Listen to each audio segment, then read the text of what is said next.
আমরা যখন মাইলস্টোনে পড়তাম, এটা হচ্ছে 2010-12 সালের কথা। তখনকার সময়ের মতো ব্যবস্থাপনা যদি থাকতো, বিল্ডিংগুলো যদি সেরকম থাকতো, এতটা আপডেট যদি না হতো, এখনকার অবস্থায় না হতো, তাহলে হয়তো এই ঘটনাটা আজকে ঘটতো না। তো কেমন আছেন সবাই? আশা করি ভালো আছেন। ভালো আসলে কেউই নাই, আমিও নাই, আপনারাও নাই, কোনো দেশবাসী আসলে ভালো নাই। আমরা কেউ ভালো থাকতে পারি না আসলে এরকম একটা অবস্থায়।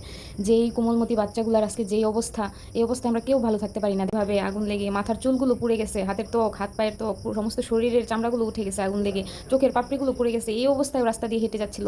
একটা ভাইরাল ছবি সবাই দেখেছেন, মনে হয় আমিও দেখেছি।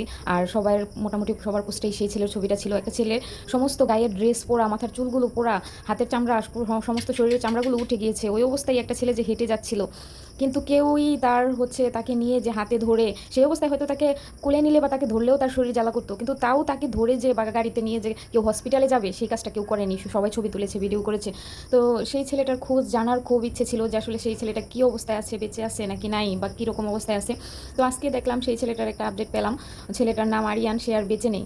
আসলে এই খবরগুলো দেখে নিজের চোখের পানি ধরে রাখতে পারিনি। এই 2টা দিন ধরে মাথার ভিতর শুধু এগুলোই ঘুরপাক খাচ্ছে। কি হলো, কিসের থেকে কি হলো, কিভাবে হলো, কেন হলো, এটা না হলেও তো পারতো।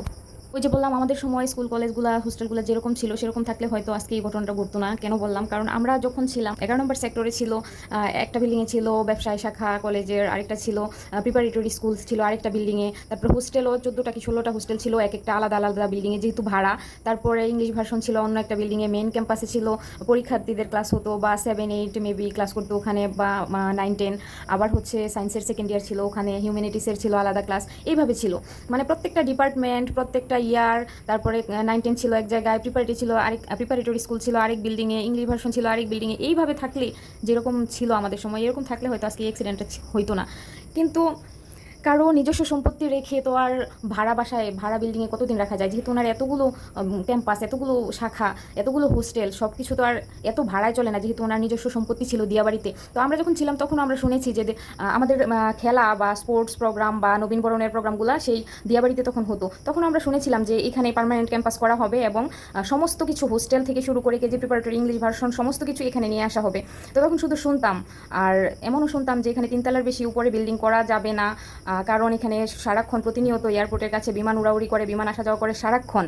তাই তখন আমরাও যখন ছিলাম তখন আমরা শুনেছিলাম যে এখানে বিল্ডিং করতে দেওয়া হবে না। আবার বলেছিল যে নুরুন্নবী স্যারকে, আমাদের যে উপদেষ্টা ছিল, ওনাকে বলা হয়েছিল এখানে বিল্ডিং না করার জন্য। তারপর আবার শুনলাম যে আমরা যখন চলে আসছি, তারপর শুনলাম যে ওখানে ক্যাম্পাস করা হয়েছে।